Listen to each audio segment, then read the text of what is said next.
Hello, Helsinki, and greetings from Toronto. My name is Sally Han, and I'm the Manager of Cultural Partnerships at the City of Toronto. So I'm going to give you a little presentation on the City of Toronto's recently passed 10-year public art strategy, community and creativity everywhere. But before I do that, I'd just like to give you a little bit of context about the City of Toronto. So Toronto is the largest city in Canada, the fourth largest city in North America. It's an extremely diverse population with over 50% of all of its people foreign born. And the city itself is the fourth largest in North America after Mexico City, New York, and Los Angeles.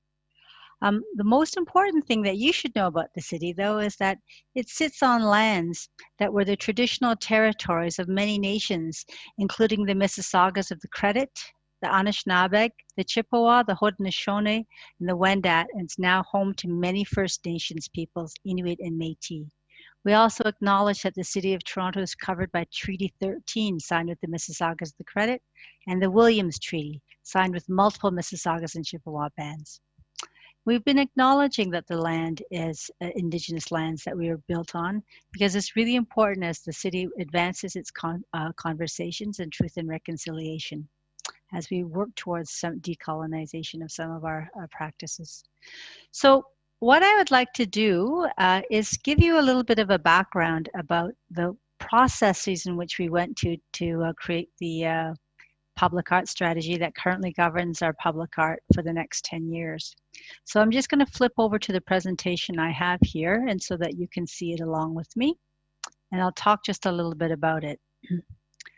So last year, the City of Toronto passed a 10-year public art strategy. And this was initiated by a call by many, many people who were unsatisfied with how public art was being handled in the City of Toronto. We've had a huge amount of development in the city over the last 20 years, really, and the real estate development has created lots of opportunity for public art, but much of that public art has been focused downtown in the richest business districts of the area and hasn't reached community. And some of the other problems that the artists felt was that they were not being consulted necessarily on the kinds of public art they wanted to see in their city. So I just want to talk a little bit about the collection overall, both in terms of the city, but also where public art is created and who it's done by. In my division, which is economic development and culture, we commission and steward the Public Art and Monuments collection, which is about 300 pieces, almost all outdoors, almost all public art, three-dimensional sculptural work that you would generally consider as public art.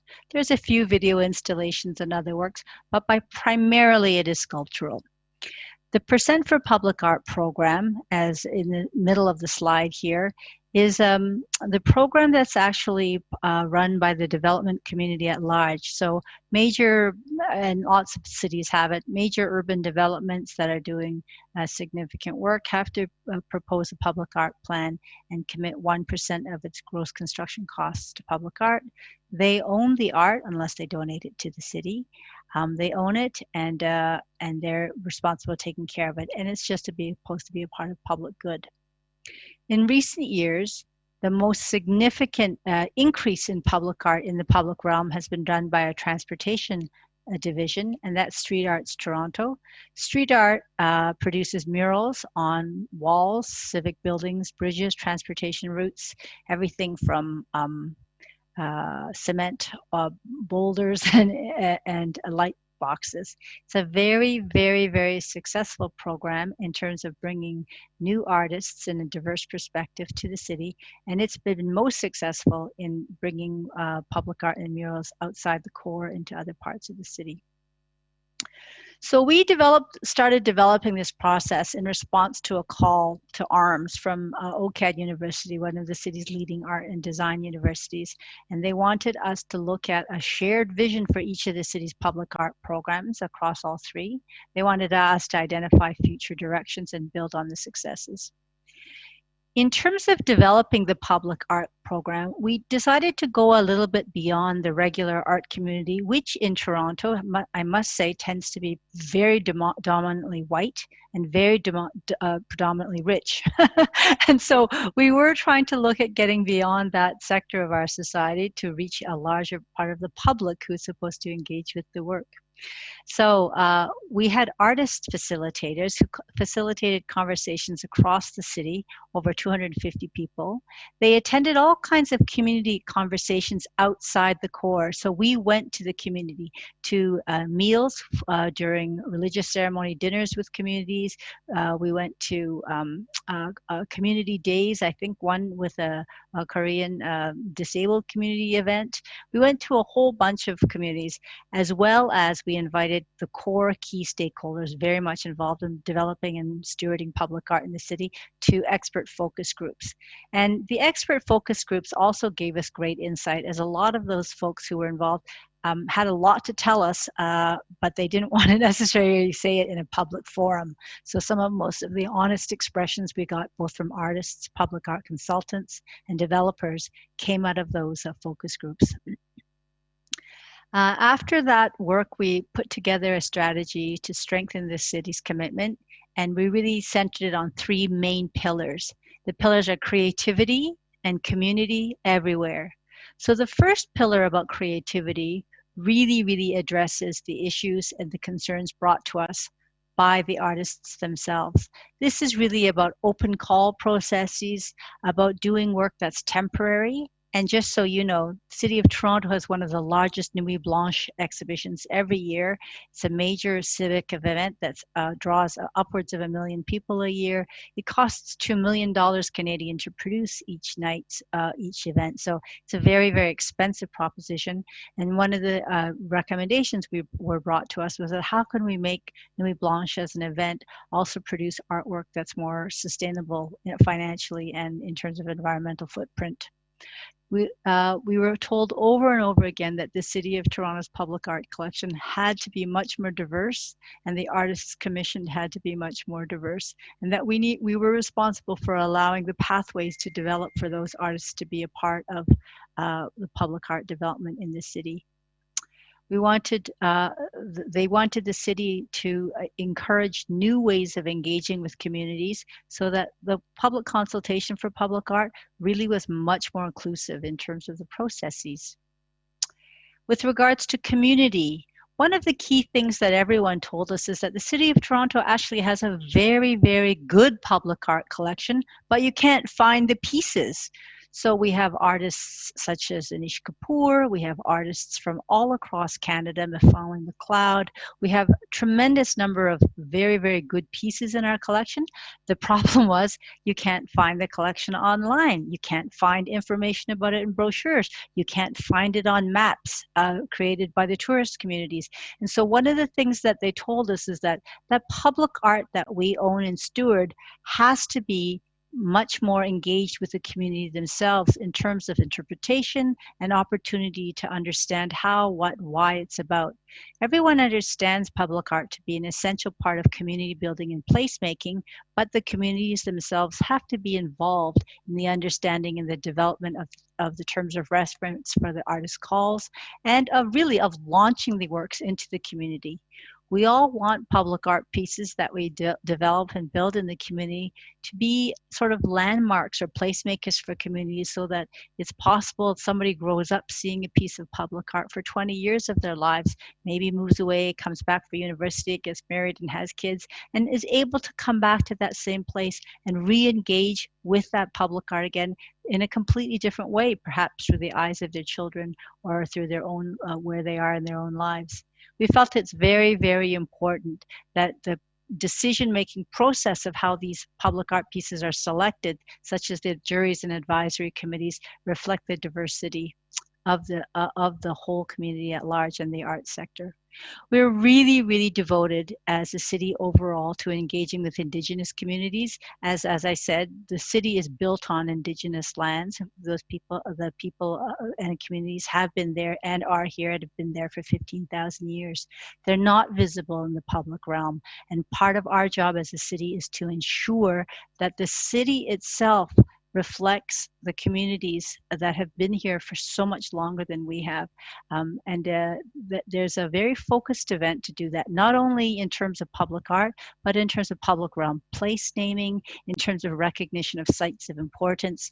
There's a much larger strategy for Indigenous placemaking in the city, but overall, public art should play an important part, also because it allows for the opportunity for us to engage some of the finest Indigenous artists in terms of making contemporary works that speak to our contemporary period now. The everywhere portion is really essential to the city because we don't have public art distributed well across the city of Toronto. So one of these pillars was to ensure that we do a much better job of serving citizens across the whole city. We wanted to ensure that the public art master plans start getting developed in advance for major public infrastructure projects, and to really ensure that we're able to move some of the funds outside the richest parts of the neighborhoods to the places that have no public art and less public amenities at large. We really wanted to see public art in a variety of media temporarily, but also video and film and photography, all being embraced in public art, which generally is not the case right now. The vast majority of our collection is in fact bronzes, stone sculptures, and sort of what would become more traditional public art. And there was a hunger from our population to see more contemporary expressions of visual arts in the public realm overall. And finally, and this is very, very close to my heart, we were told that we really need to do a better job in conserving public art. There's nothing quite as sad as seeing, the pedestals of stone parts of a sculpture falling apart, the bronzes desperately needing some polishing, the other public arts with broken lights, etc.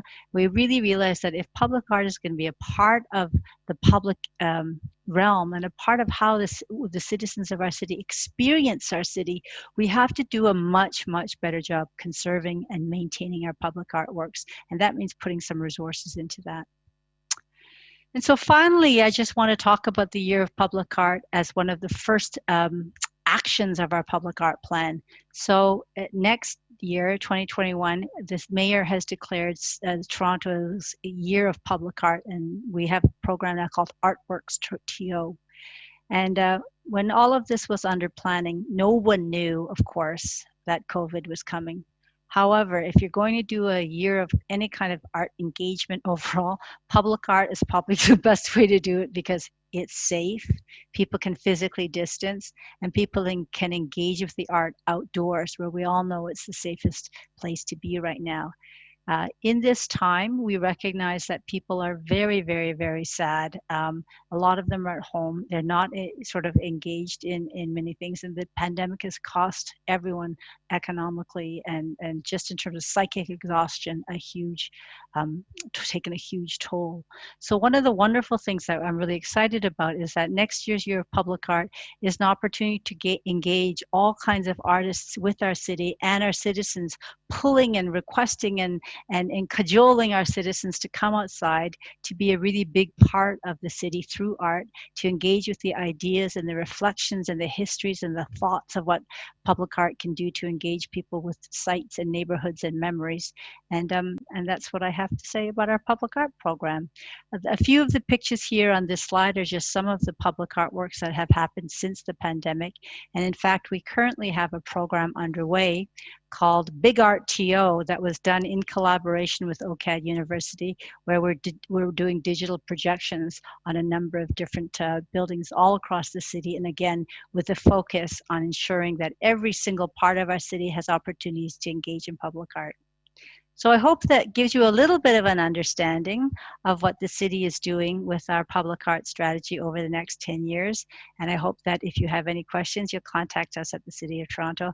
Again, my name is Sally Han, and my email address is sally.han toronto.ca. Thank you so much. I really appreciate you listening to me. Thank you.